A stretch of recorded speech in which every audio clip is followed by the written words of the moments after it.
Las Vegas was still laughing when Dean Martin realized the man in the front row wasn't joking. Two security guards had already taken the old man by the arms, guiding him toward the aisle like he didn't belong in the room anymore. Most of the audience assumed it was routine, quiet, efficient, forgettable. Dean didn't. He stopped mid-lyric, lowered the microphone slightly, and watched. Before security could reach the stairs, Dean made one small move, so calm, so unexpected, that half the audience missed it, and the other half never forgot what happened next. In that room, nobody interrupted the flow. Not in Las Vegas. Not in a casino that powerful. This was the golden era of the Strip, when the headliner didn't just perform. He carried the reputation of the entire building. Waiters moved silently. Dealers stayed invisible. And security handled problems before they became noticeable, especially during a Dean Martin show. Dean understood the hierarchy better than anyone. The casino owners controlled the money. The pit bosses controlled the floor. Security controlled the room. And even stars, even members of the Rat Pack, were expected to smile, sing, and never interfere. Because interfering meant embarrassing the house. And embarrassing the house meant you might not get invited back. But that night, something felt different. The old man wasn't loud. He wasn't drunk. He hadn't interrupted the show. He just sat there, dressed neatly, hands folded, like someone who had waited a long time to be in that seat. And now security was pulling him away. Dean kept his smile, but his eyes didn't leave the aisle. Because whatever this was, it wasn't routine. And Dean Martin wasn't about to pretend it was. At first, it looked like a small misunderstanding. The old man rose slowly, as if he needed a moment for his knees to cooperate. One of the guards leaned in close, speaking quietly, the kind of low voice casinos used when they didn't want attention. Dean kept singing. The orchestra moved into the next line, smooth and polished, and the audience followed along, unaware or unwilling to notice what was happening just a few feet away. But the old man didn't move right away. He shook his head gently, not defiant, just confused. The guard's hand tightened slightly at his elbow. Dean watched from the stage, still smiling, still holding the rhythm. But something in his timing changed, just a fraction slower, just enough that the band glanced up at him for a cue. Dean kept smiling, but he had stopped singing for a reason. The second moment came louder. The old man reached for the table, steadying himself, and one of the glasses tipped, rolling slightly before stopping against the ashtray.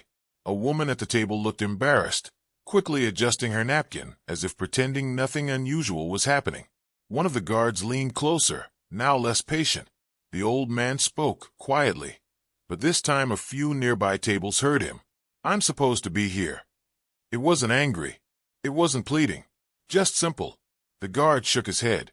The second guard stepped in, taking the old man's other arm. Now the movement was unmistakable. A few people stopped clapping. The orchestra kept playing, but softer now, as if they were waiting for Dean's lead.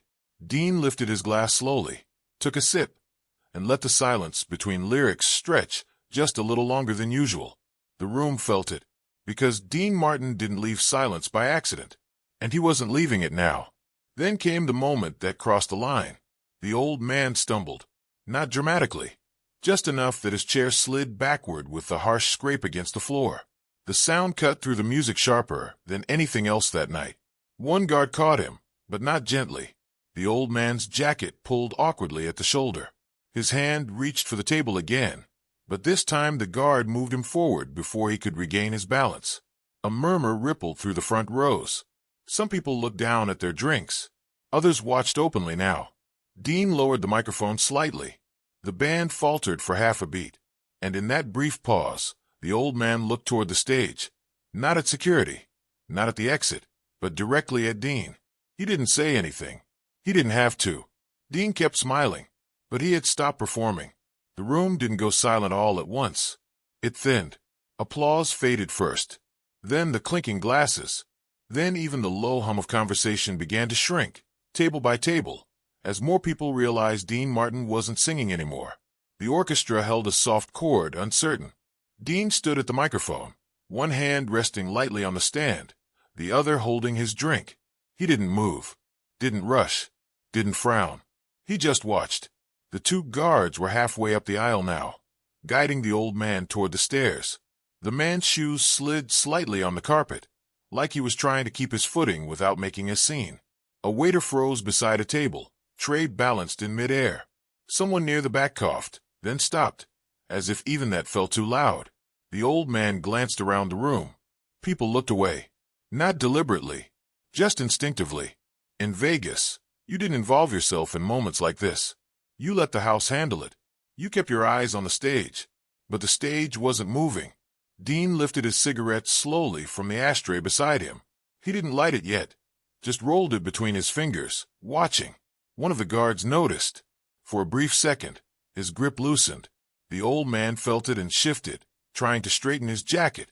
His hand trembled slightly. Not fear, just age.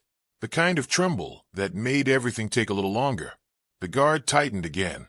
The orchestra leader glanced at Dean. Still nothing.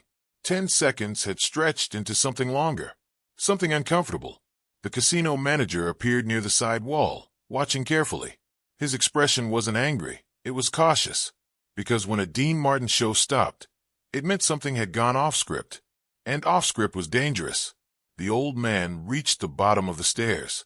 One guard moved ahead to clear the way. The other gave a gentle but firm tug. The old man stumbled again, this time more noticeably. A woman in the front row gasped softly. Dean set his glass down. The sound of it touching the piano top, small, controlled, carried farther than expected. Heads turned.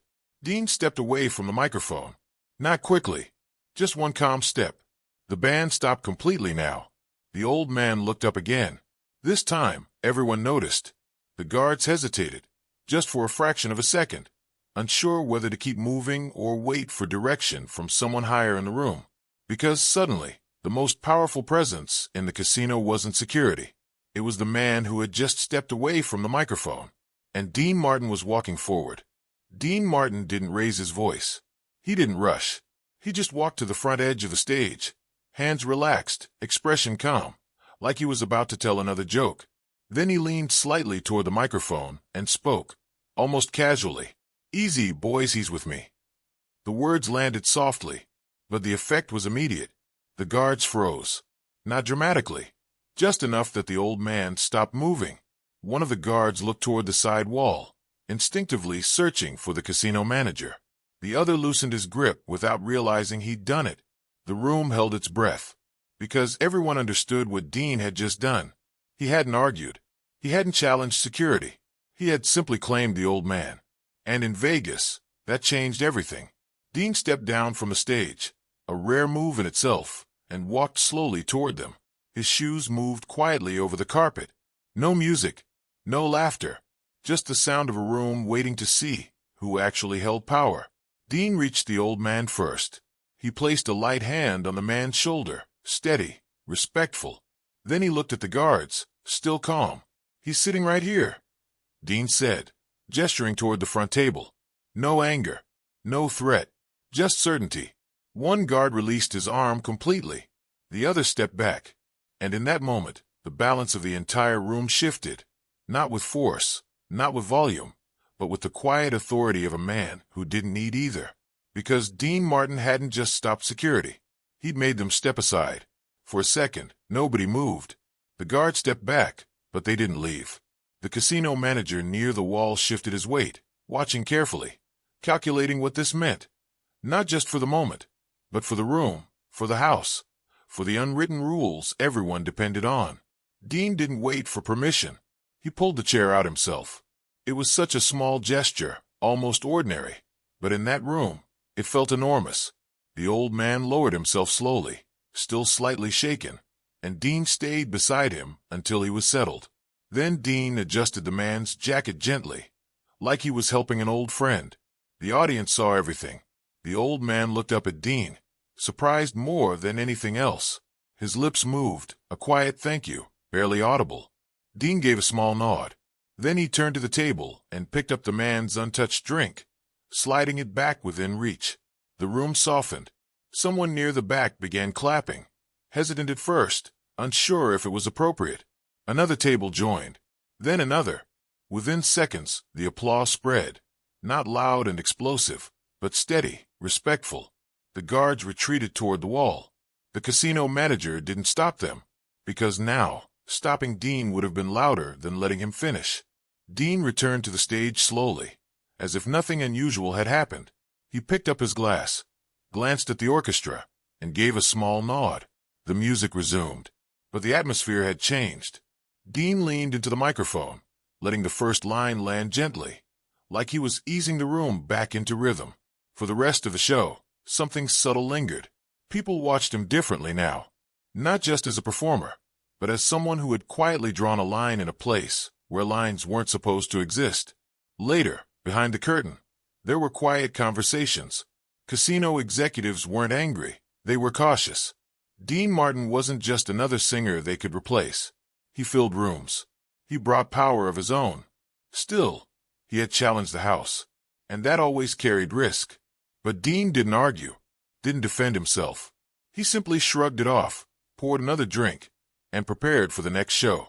Out in the audience, the old man stayed until the very end, and when the lights came up, he left slowly, this time, no one touching his arm. That's what people often missed about Dean Martin. The voice was smooth. The jokes were effortless. The glass in his hand made everything look easy, like nothing in the world could ever rattle him. But underneath that calm was something quieter and far more rare.